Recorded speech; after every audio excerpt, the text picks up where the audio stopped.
മക്കളെ, good evening to all. My name is Muhammad Iqbal. I am from Malappuram. നമ്മുടെ Scientia ഈ online education പ്ലാറ്റ്ഫോമിലെ എൻ്റെ ക്ലാസ്സിലിരിക്കുന്ന എല്ലാ വിദ്യാർത്ഥികൾക്കും എൻ്റെ ക്ലാസ്സിലെ ഹൃദ്യമായ സ്വാഗതം. ഷിദ്യ, നമുക്ക് ക്ലാസ് തുടങ്ങാം. നമ്മൾ ഇന്ന് ഡിസ്കസ് ചെയ്യാൻ പോകുന്ന ഒരു ടോപ്പിക് എന്ന് പറയുന്നത് നമ്മുടെ പ്ലസ് വണ്ണിലെ ഫിസിക്സിൽ വരുന്ന ഒന്നാമത്തെ ചാപ്റ്റർ അല്ലെങ്കിൽ ആദ്യ ചാപ്റ്ററുകളിലെ മെക്കാനിക്സിന്റെ ആദ്യ ചാപ്റ്ററിലെ ചില പ്രധാന പോയിന്റ്സ് നിങ്ങളുമായി എനിക്ക് അനുവദിച്ച വിതിൻ 45 മിനിറ്റ്സ് ഡിസ്കസ് ചെയ്യുക എന്നുള്ളതാണ്. അപ്പൊ എനിക്ക് കൃത്യമായി നിങ്ങളുടെ ഒരു ഇന്ററാക്ഷൻ നിർബന്ധമാണ്. കാരണം നിങ്ങൾ തുടക്കക്കാരായതുകൊണ്ട് നിലവിൽ നിങ്ങളുടെ ഒരു ലെവല് ഏത് ലെവലിലാണെന്ന് നമുക്ക് ക്ലാരിഫൈ ചെയ്യാൻ കഴിയില്ല. എല്ലാവരും മികച്ചവരാണ് എന്ന് അറിയാം, എങ്കിലും അറ്റ് പ്രസന്റ് എവിടെയാണ് നിങ്ങളുടെ പൊസിഷൻ എന്ന കാര്യത്തിൽ എനിക്ക് തർക്കങ്ങളുണ്ട്. അപ്പോ നമുക്ക് എല്ലാ മക്കളോടായിട്ട് ചോദിക്കുകയാണ്. നമ്മൾ ആദ്യം പരിചയപ്പെടുന്നത് സ്കേലാർ ക്വാണ്ടിറ്റിയാണ്. സ്കേലാർ ക്വാണ്ടിറ്റി ഞാനിത് ഇത് പറയാൻ കാരണം, സ്കേലാർ ക്വാണ്ടിറ്റിയെ കുറിച്ച് പറയാൻ ഏറ്റവും പ്രധാനപ്പെട്ട കാരണം, നമ്മൾ ത്രൂ ഔട്ട് നമ്മുടെ ചാപ്റ്ററിൽ എല്ലാ ചാപ്റ്ററിലും ഒരുപാട് ക്വാണ്ടിറ്റികളെ നമ്മൾ പരിചയപ്പെടും. ഈ ക്വാണ്ടിറ്റികളെ നമ്മുടെ പരിചയങ്ങളുടെ പുസ്തകത്തിലേക്ക് നമ്മൾ എഴുതി ചേർക്കുന്ന സമയത്ത് ഓരോ ക്വാണ്ടിറ്റിയെ നമ്മൾ സ്കേലാർ അല്ലെങ്കിൽ വെക്ടർ എന്ന് നമ്മൾ ക്ലാസിഫൈ ചെയ്യും. നിങ്ങൾ എഴുതാൻ പോകുന്ന കോമ്പറ്റേറ്റീവ് എക്സാമുകൾക്ക്, അത് നീറ്റ് ആണെങ്കിലും JEE ആണെങ്കിലും കീം ആണെങ്കിലും ഒക്കെ ഇടയ്ക്കിടയ്ക്കൊക്കെ ഇതിൽ നമുക്ക് കൺഫ്യൂഷൻ ആക്കുന്ന രൂപത്തിൽ സ്കേലാർ ആണോ വെക്ടർ ആണോ എന്നുള്ള പ്രയോഗങ്ങളൊക്കെ നമുക്ക് ക്വസ്റ്റ്യനുകൾക്കിടയിലും ഡയറക്റ്റ് ക്വസ്റ്റ്യൻ ആയിട്ടും വരാറുണ്ട്. അതുകൊണ്ട് നമ്മൾ ഫിസിക്സിൽ ഇനി മുതൽ പരിചയപ്പെടുന്ന എല്ലാ ക്വാണ്ടിറ്റീസും അത് സ്കേലാർ ആണോ വെക്ടർ ആണോ എന്ന് നമ്മൾ കൃത്യമായി അറിഞ്ഞിരിക്കണം എന്നാണ് എനിക്ക് ആദ്യം സൂചിപ്പിക്കാൻ. ഓക്കെ, അപ്പോ എൻ്റെ പ്രിയ മക്കളോട് സൂചിപ്പിക്കാനുള്ള ഒരു കാര്യം, സ്കേലാർ ക്വാണ്ടിറ്റി എന്ന് പറഞ്ഞാൽ the quantity having magnitude and direction. ഇതിനെയാണ് നമ്മൾ സ്കേലാർ ക്വാണ്ടിറ്റി എന്ന് പറയുന്നത്. The quantity having magnitude and direction. മാഗ്നിറ്റ്യൂഡും ഡയറക്ഷനും ഉള്ള ക്വാണ്ടിറ്റികളെ നമ്മൾ സ്കേലാർ ക്വാണ്ടിറ്റീസ് എന്ന് വിളിക്കും. ഓക്കെ, സബിൻ സാറേ,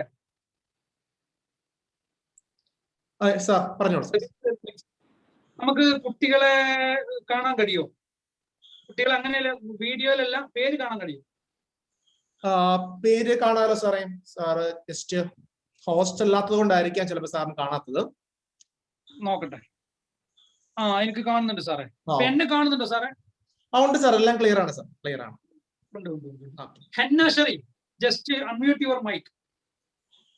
ഹന്ന ഷെറി,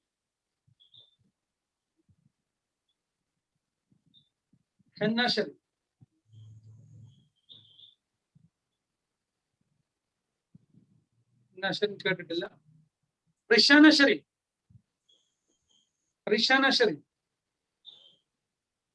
മൈക്ക് ഒന്ന് അൺമ്യൂട്ട് ചെയ്യാം. ഹന്ന, മൈക്ക് അൺമ്യൂട്ട് ചെയ്തിട്ടുണ്ട്. ഹന്ന, ഹലോ. ഹന്ന, വെൽക്കം. എന്താണ് സ്കേലാർ ക്വാണ്ടിറ്റി എന്ന് പറഞ്ഞാല്? Having magnitude and direction. Having magnitude and direction അല്ല scalar quantity. The quantity having magnitude only is called scalar quantity. The quantity having magnitude only is called scalar quantity. Hanna, clear ആണോ? The quantity having magnitude only is called a scalar quantity. Hanna, and the next question, what is mean by magnitude? എന്താണ് magnitude കൊണ്ട് ഉദ്ദേശിക്കുന്നത്? What is magnitude? Did you know? Speed അല്ല, ഒരാൾ speed complete ചെയ്തതിന് speed അല്ല. എന്നെ answer പറയും. നിങ്ങളോടൊക്കെ ഞാൻ ചോദ്യം ചോദിക്കുന്നുണ്ട്, എല്ലാവരോടും ഞാൻ ചോദ്യം ചോദിക്കും. ആൻസർ പറയും. What is mean by magnitude?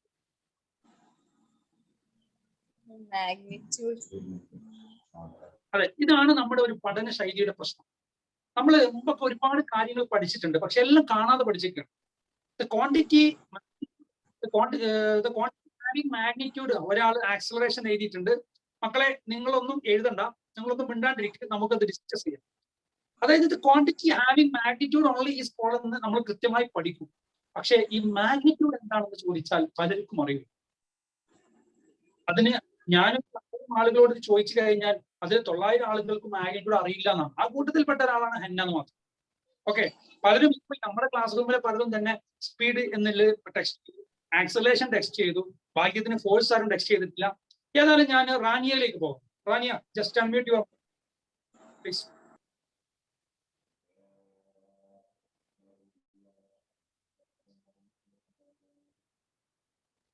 Rania,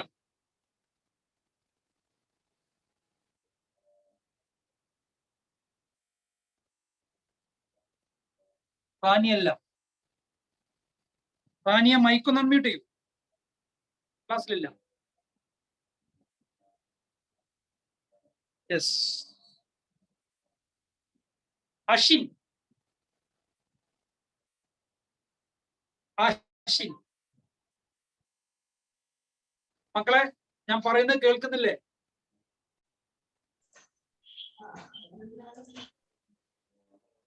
Ashin. Yes sir. അശ്വിനെ മോനെ പറഞ്ഞോ, എന്താണ് മാഗ്നിറ്റ്യൂഡ് എന്നുള്ളത് കൊണ്ട് മീൻ ചെയ്യുന്നത്?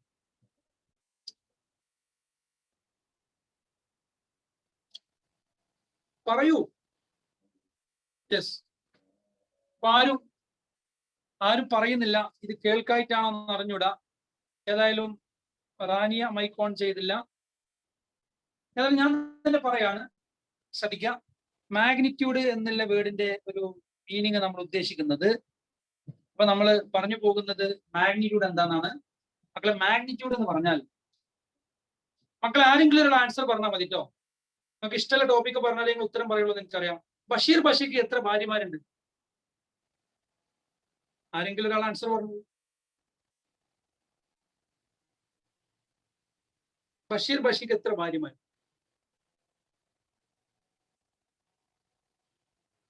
യെസ്, കൈസ് ആൻസർ ചെയ്തിട്ടുണ്ട് 2. ഇത് നമുക്ക് എല്ലാവർക്കും അറിയാം. അതുകൊണ്ട് മാഗ്നിറ്റ്യൂഡ് എന്ന് പറഞ്ഞാൽ നമുക്ക് ഓൾവേസ് ബി എ നമ്പർ, എല്ലായ്പ്പോഴും ഒരു നമ്പർ ആയിരിക്കും. അത് ബേസിക് നോളജ് ആയിട്ട് നമ്മൾ അറിഞ്ഞിരിക്കണം. The quantity having magnitude only is called എന്ന് പറയാന്നല്ലാതെ മാഗ്നിറ്റ്യൂഡ് എന്താണെന്ന് അറിയാം. മാഗ്നിറ്റ്യൂഡ് എല്ലായ്പ്പോഴും ഒരു നമ്പറാണ്. അത് ആദ്യം നമ്മൾ അറിഞ്ഞിരിക്കണം. ഇപ്പൊ 2 ഭാര്യമാർ എന്ന് പറയുമ്പോൾ 2 എന്ന് പറയുന്നത് ഒരു നമ്പറാണ്. ഇപ്പൊ മാഗ്നിറ്റ്യൂഡ്, ഞാനിന്ന് 10 പൊറോട്ട കഴിച്ചു എന്ന് പറയുമ്പോൾ ഈ 10 എന്ന് പറയുന്നത് ഒരു മാഗ്നിറ്റ്യൂഡാണ്. അപ്പൊ മാഗ്നിറ്റ്യൂഡ് എപ്പോഴും ഒരു നമ്പർ ആയിരിക്കും എന്ന് ഓർമ്മയിൽ വേണം നിങ്ങൾ. ക്ലിയർ ആണല്ലോ? അപ്പൊ നമ്പർ മാത്രം പറയേണ്ടി വരുന്ന അളവുകളെ നമ്മൾ വിളിക്കുന്ന പേരാണ് സ്കേലർ ക്വാണ്ടിറ്റീസ്. അപ്പൊ നമുക്ക് അതിന്റെ കുറച്ച് എക്സാമ്പിളുകൾ പരിചയപ്പെടാം. Shivani, just unmute your mic. ക്ലാസ്സിൽ കുട്ടികൾ റെസ്പോൺസ്. Shivani, very good. മോളെ സ്കേലർ ക്വാണ്ടിറ്റി മാഗ്നിറ്റ്യൂഡ് ഒക്കെ ക്ലിയർ ആണോ? ശിവാനി, സ്കേലർ ക്വാണ്ടിറ്റിയുടെ എക്സാമ്പിൾ പറയാൻ പറ്റുമോ? ഗ്രാവിറ്റേഷൻ.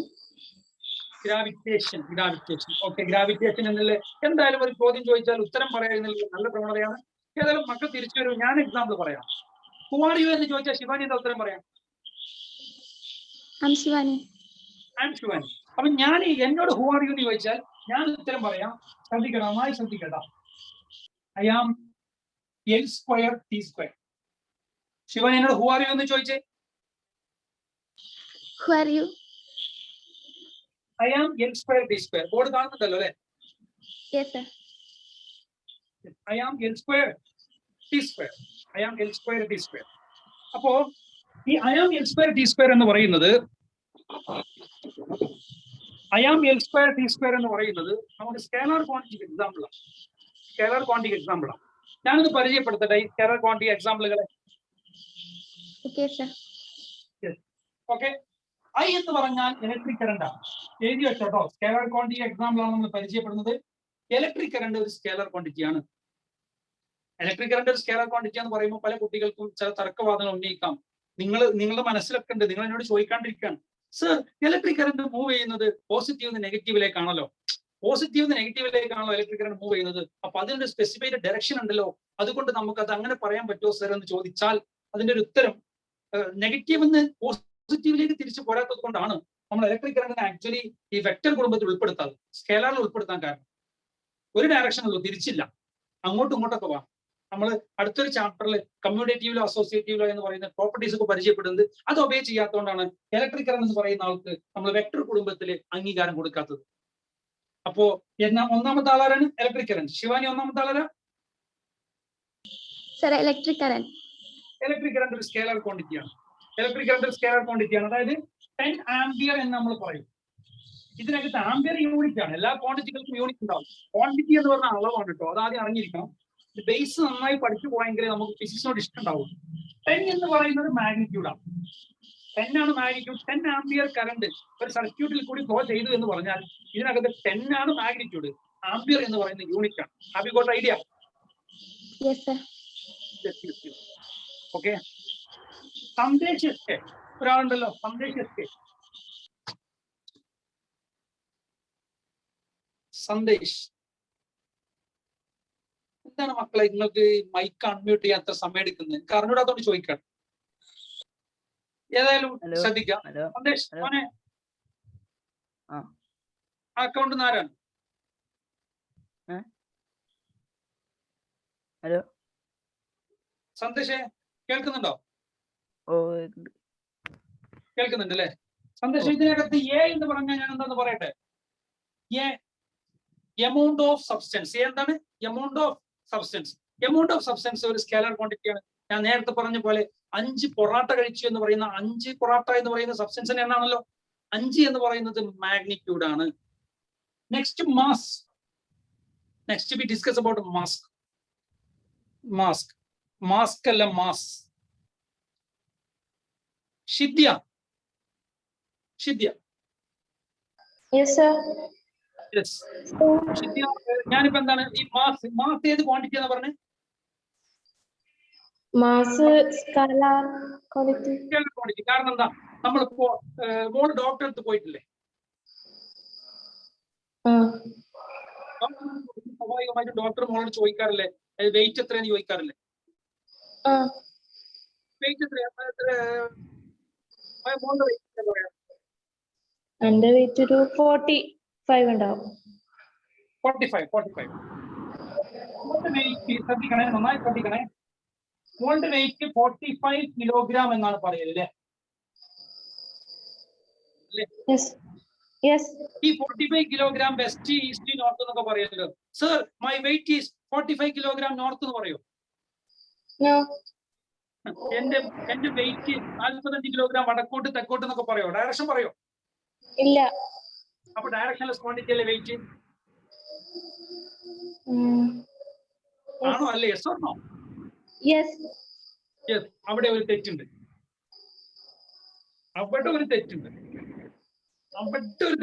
എന്താണ് തെറ്റ്? ഡോക്ടർ ചോദിച്ചത് വെയിറ്റ് ആണ്, പറഞ്ഞത് മാസാണ്. കിലോഗ്രാം ആരുടെ യൂണിറ്റാ? പറഞ്ഞു മോളെ, പറയൂ. മാസിന്റെ യൂണിറ്റ് അല്ലേ കിലോഗ്രാം? മാസിന്റെ യൂണിറ്റ് അല്ലേ കിലോഗ്രാം? സർ കോള് വന്നിട്ടാ, ഒരു കോള് വന്നായിരുന്നു. മാസിന്റെ യൂണിറ്റ് അല്ലേ കിലോഗ്രാം? അപ്പോ ഡോക്ടർ വെയിറ്റ് ചോദിച്ചാൽ മോൾ എന്താ ഉത്തരം പറഞ്ഞത്? മാസല്ലേ?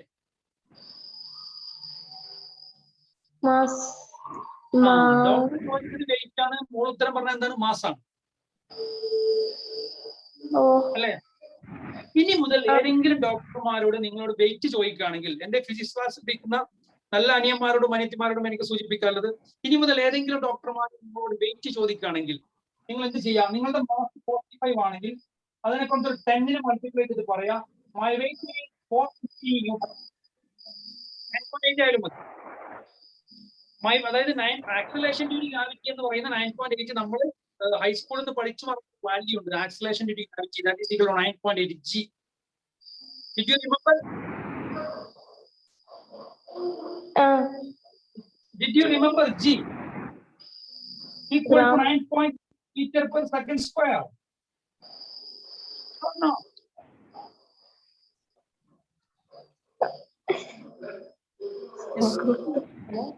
യെസ്. യെസ്.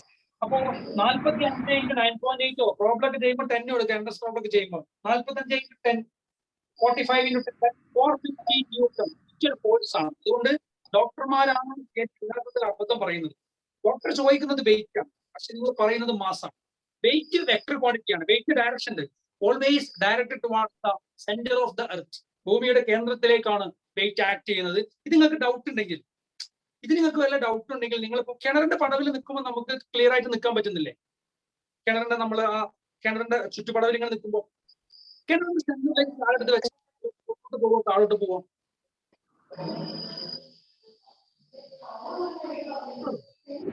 ക്ലാസ് കഴിഞ്ഞിട്ട് വേണമെങ്കിൽ ചെയ്തു നോക്കാം. പുറത്തുള്ളൂ താഴോട്ടല്ലേ പോവാ? അല്ലേ? താഴോട്ടാണ് പോവാ. താഴോട്ട് പോകുന്നത് താഴേക്കാണ്. കേട്ടോ? മാസം എന്ന് പറയുന്ന ക്വാണ്ടിറ്റി എന്ന് പറയുന്ന ആള് എല്ലാതാണ്. അതിന് മാസം 55 കിലോഗ്രാം വടക്കോട്ട്, മാസം 90 കിലോഗ്രാം മുകളിലേക്ക് ഒന്നും പറയൂല. അതുകൊണ്ട് മാസം ഒരു സ്കേലർ ക്വാണ്ടിറ്റി ആണ്. അതുകൊണ്ട് ഞാൻ ഡോക്ടറേറ്റിലെ കമ്മ്യൂണിക്കേഷൻ വരുമ്പോൾ ശരിക്കും ശ്രദ്ധിക്കണം. ഡോക്ടർ വെയിറ്റ് വെച്ച ഉടനെ നിങ്ങൾ പറയാം മൈ മാസ് ഈസ് 45 കിലോഗ്രാം. റെഡിയാണോ? Yes sir. അപ്പോ ഞാൻ സ്കേലർ ക്വാണ്ടിറ്റികൾ നമ്മൾ പരിചയപ്പെട്ടുകൊണ്ടിരിക്കുകയാണ്. അടുത്തൊരു ക്വാണ്ടിറ്റിയാണ് ലൂമിനസ് ഇന്റൻസിറ്റി. തീവ്രത ഒരു സ്കേലർ ക്വാണ്ടിറ്റിയാണ്. അതുപോലെ അടുത്തൊരു ലെങ്ത് സ്കേലർ ക്വാണ്ടിറ്റിയാണ്. ലെങ്ത് ഒരു സ്കേലർ ക്വാണ്ടിറ്റിയാണ്. പിന്നെ മക്കളെ ഇവിടെ 2 ടി ഇല്ലേ?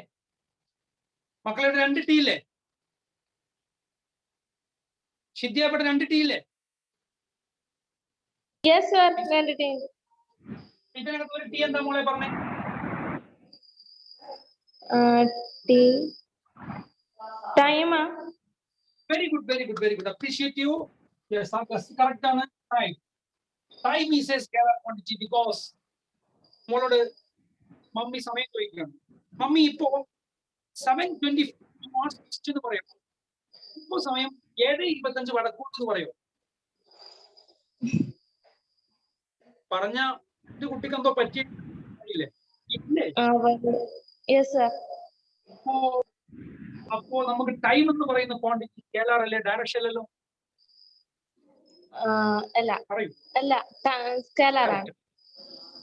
സ്കേലർ ആണ്.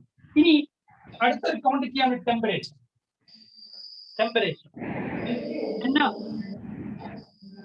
ശരി, ടെമ്പറേച്ചർ എന്ന് പറയുന്ന ആള് സ്കേലർ ആണ്. കാരണം ഒരാൾക്ക് നന്നായി പനിക്കുന്നുണ്ട്, 110 ഡിഗ്രി ഫാരൻഹീറ്റ് ടുവാർഡ്സ് വെസ്റ്റ് എന്ന് പറയോ? ഇല്ല. ഒരാൾക്ക് ഫീവർ വന്നാൽ നമ്മൾ ഡിഗ്രി ഫാരൻഹീറ്റിലല്ലേ നമ്മൾ അയാളുടെ പനിയുടെ അളവ് പറയല്ലേ, പ്രഷർ പറയല്ലേ? അപ്പൊ 110 ഡിഗ്രി ടുവാർഡ്സ് വെസ്റ്റ് എന്ന് പറയോ? ഇല്ല. അപ്പോ മക്കളെ നമ്മൾ ആദ്യം ബേസിക് ആയിട്ട് സ്കേലർ ക്വാണ്ടിറ്റികളെ പരിചയപ്പെട്ടു. എന്താണ് scalar quantity? The quantity having scalar quantity. നമ്മൾ ഒരു 7 ക്വാണ്ടിറ്റികളെ ഞാൻ നിങ്ങളുടെ പരിചയങ്ങളുടെ പുസ്തകത്തിലേക്ക് എഴുതി വെച്ച് തന്നു. First one is I, that is represented as electric current. Second one is A, amount of substance, എല്ലാം നോട്ടിലാക്കണം. Third one is M, the mass of substance, length. Another one is luminous intensity. 2 T, here 2 T. The first T is time, the second T is temperature. Electric current, amount of substance, mass, length, luminous intensity, time, temperature. 7 ക്വാണ്ടിറ്റികൾ പരിചയപ്പെട്ടോ? Yes. All these quantities are scalar quantities. Clear അല്ലേ concept?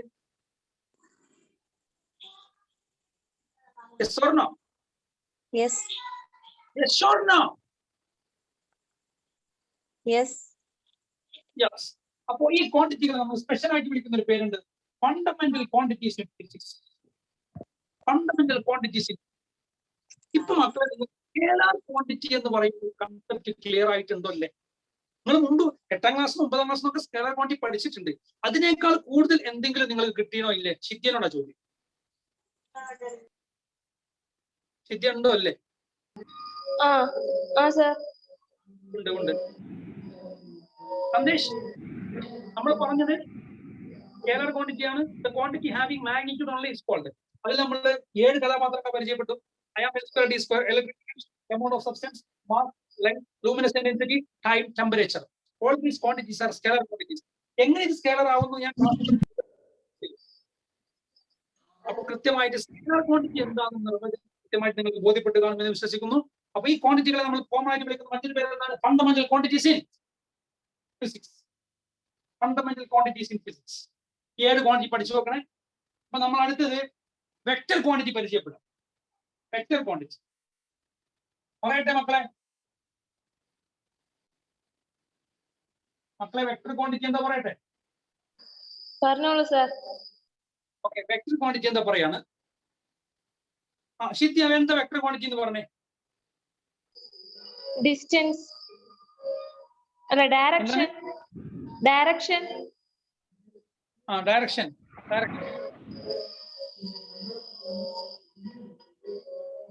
How can you present a vector quantity? How can you present? അല്ലെങ്കിൽ മോൾ എങ്ങനെയാണ് ഇപ്പം Hisana ഫാത്തിമയോട് vector quantity എങ്ങനെയെന്ന് മോൾ എങ്ങനെ പറയാം? The quantity having magnitude and direction called vector quantity എന്നല്ലേ പറയാം?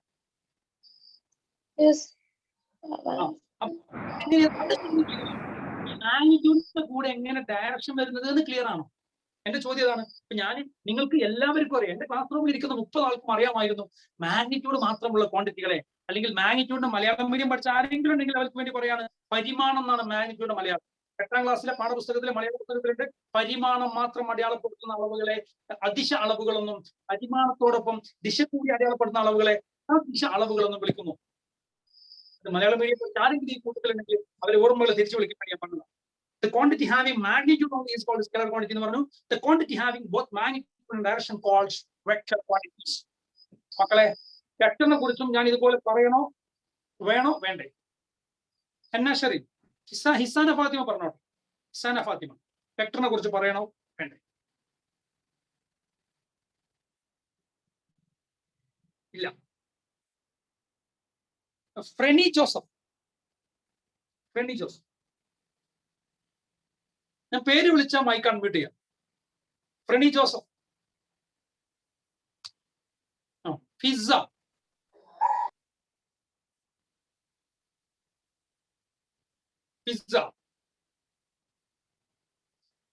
Sir കേൾക്കാം. എന്താണ് ഞാൻ വെക്ടർ ക്വാണ്ടിറ്റിയെ കുറിച്ച് നേരത്തെ സ്കേലാർ പറഞ്ഞ പോലെ പറയണോ വേണ്ടെന്നാണ് ചോദ്യം.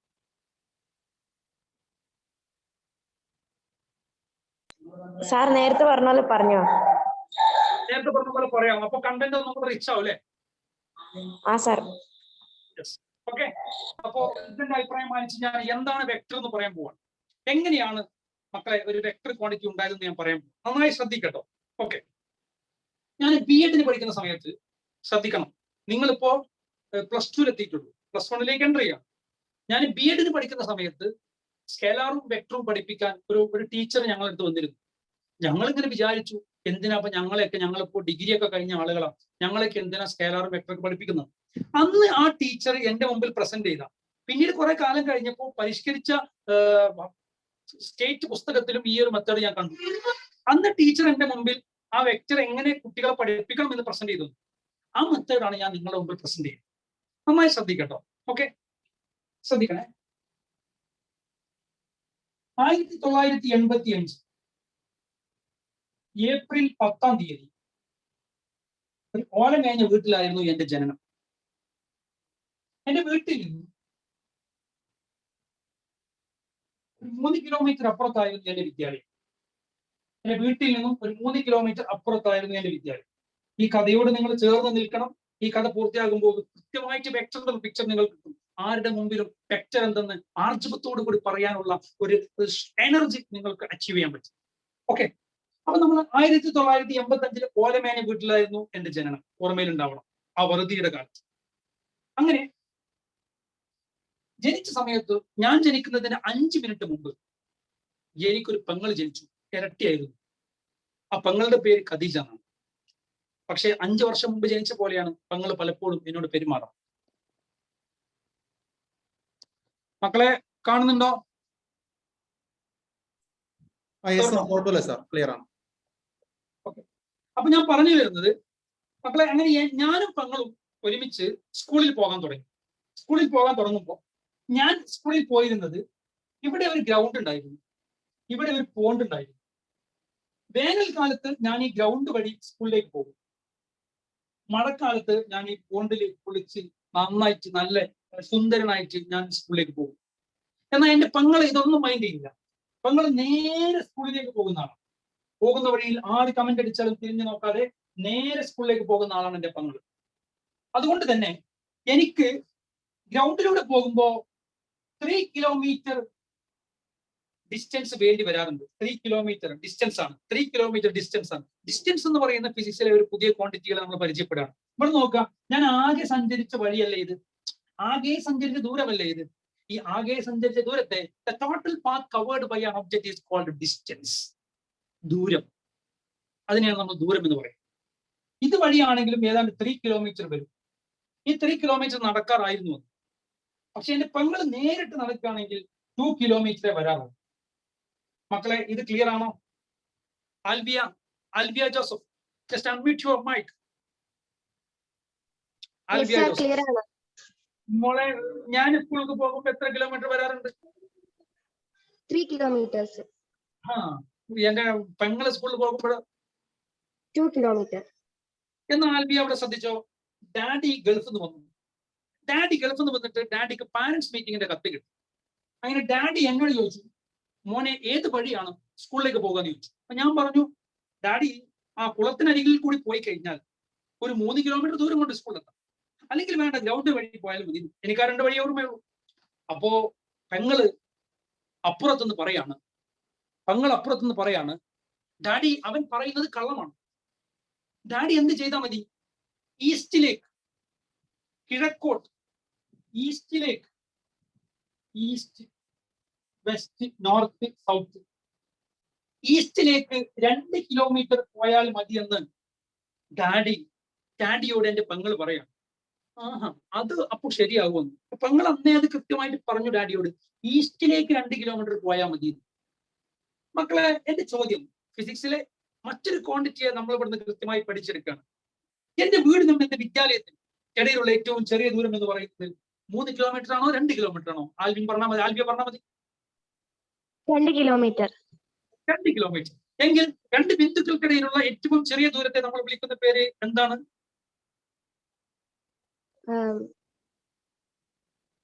ഡിസ്റ്റൻസ്.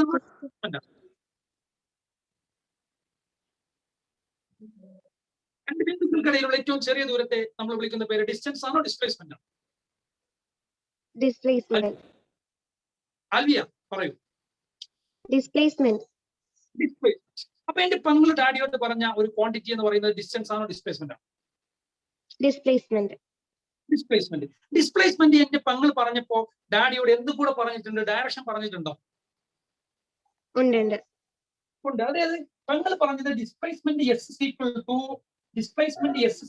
to 2 കിലോമീറ്റർ ഈസ്റ്റ് എന്നല്ലേ പറഞ്ഞേ?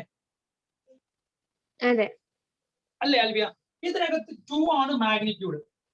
ബഷീർ 2 ആണല്ലോ മാഗ്നിറ്റ്യൂഡ്. അതേപോലെ എന്റെ പെങ്ങള് ഡാഡിയോട് പറഞ്ഞ ഡിസ്റ്റൻസിൽ അല്ല ഡിസ്പ്ലേസ്മെന്റിൽ 2 ആണ് മാഗ്നിറ്റ്യൂഡ്. കിലോമീറ്റർ എന്താണ് ആൽവിയ? യൂണിറ്റ് അല്ലേ? കിലോമീറ്റർ എന്താണ്? യൂണിറ്റ്. ഡയറക്ഷൻ അല്ലേ? അതെ. എന്റെ ഡാഡി ഡയറക്ഷൻ കീപ്പ് ചെയ്യാണ്ട് വീട്ടിൽ നിന്ന് അങ്ങ് ഇറങ്ങിയിട്ട് ഇങ്ങനെ അങ്ങോട്ട് പോവുകയാണ്. ഒരു 2 ഈ ജന്മത്തിൽ ഡാഡി സ്കൂളിലെത്തും?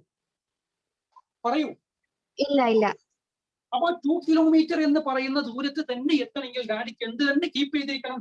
ഈസ്റ്റ് എന്ന് പറയുന്ന ഡയറക്ഷൻ തന്നെ കീപ്പ് ചെയ്യണ്ടേ? അതെ സാർ.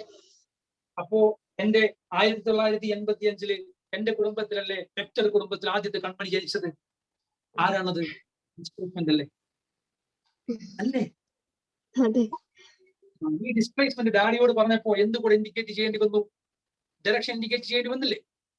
അപ്പൊ നമ്മൾ വെക്ടർ ക്വാണ്ടിറ്റി എന്ന് പറയുമ്പോൾ മാഗ്നിറ്റ്യൂഡ് ഉണ്ട്, ഡയറക്ഷൻ ഉണ്ട്. ആ കൺസെപ്റ്റ് ക്ലിയർ ആണല്ലോ? അതെ സാർ. അപ്പൊ ഈ നമുക്ക് വെക്ടർ കുടുംബത്തിൽ പിന്നെ ഒരുപാട് കുട്ടികളുണ്ടായിട്ടോ, എന്റെ കുടുംബത്തിന് ആദ്യം ഉണ്ടായത്. പിന്നീട് എന്താണ്? Velocity equal to displacement by time. അപ്പോ ഡിസ്പ്ലേസ്മെന്റ് വെക്ടർ ആണ്, വെലോസിറ്റി വെക്ടർ ആണ്. Acceleration is equal to velocity by time. Velocity vector ആണ്, ആക്സലറേഷൻ വെക്ടർ ആണ്. F equal to acceleration vector ആണ്, ഫോഴ്സ് വെക്ടർ ആണ്, momentum equal to mv, velocity vector ആണ്, momentum vector ആണ്. പിന്നീട് അങ്ങോട്ട് വെക്ടർ കുടുംബത്തിൽ ഒരുപാട് ആളുകൾ ഉണ്ടായി. അങ്ങനെ നമ്മൾ എന്തൊക്കെ പഠിച്ചു മക്കളെ? ഇപ്പോ സ്കേലാർ ക്വാണ്ടിറ്റി പഠിച്ചില്ലേ? സ്കേലാർ ക്വാണ്ടിറ്റി പഠിച്ചില്ലേ? Annmaria Joseph, just unmute your mic. Annmaria Joseph. Sir.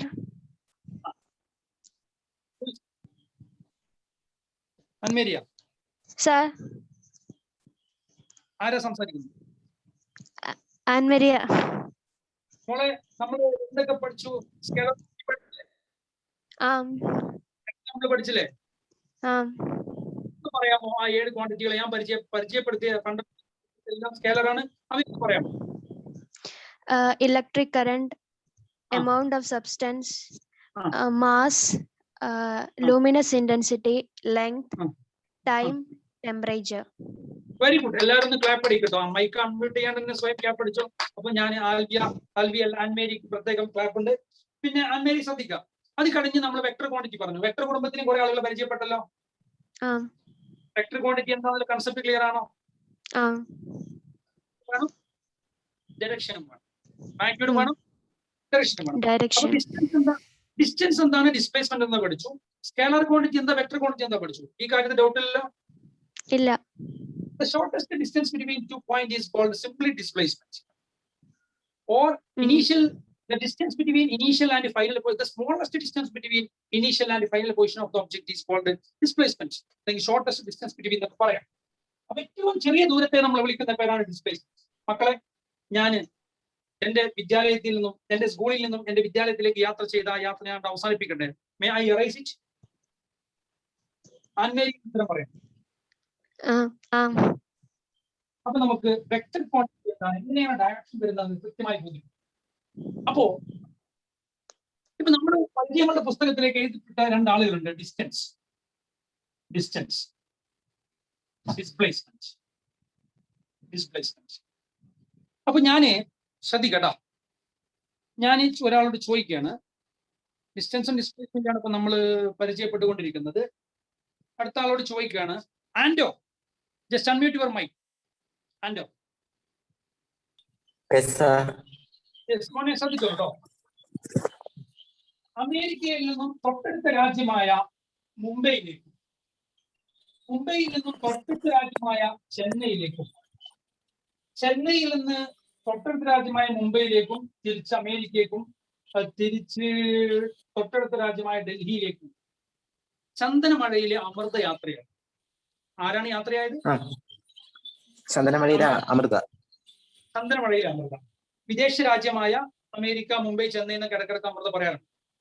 ഏതായാലും അമേരിക്കയിൽ നിന്ന് മുംബൈയിലേക്കുള്ള ദൂരം സപ്പോസ് 20 കിലോമീറ്റർ. മുംബൈയിൽ നിന്ന് ചെന്നൈയിലേക്കുള്ള ദൂരം സപ്പോസ് 10 കിലോമീറ്റർ. ഇമാജിനേഷൻ ആണ്. അമേരിക്കയിൽ നിന്ന് ഡൽഹിയിലേക്കുള്ള ദൂരം 5 കിലോമീറ്റർ. ആൻഡോ, ഞാൻ ചോദിച്ചോട്ടെ മോനെ? ഇനീഷ്യൽ പൊസിഷൻ എന്ന് പറയുന്നത് എ അല്ലേ? അതെ. ഞാൻ ഡിസ്റ്റൻസ് മാർക്ക് ചെയ്യാണ് എക്സ്, ഡിസ്പ്ലേസ്മെന്റ് മാർക്ക് ചെയ്യാണ് എസ്.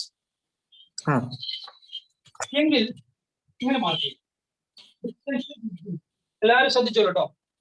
ഡിസ്റ്റൻസ് ഞാൻ ഇങ്ങനെ മാർക്ക് ചെയ്യും. അപ്പോ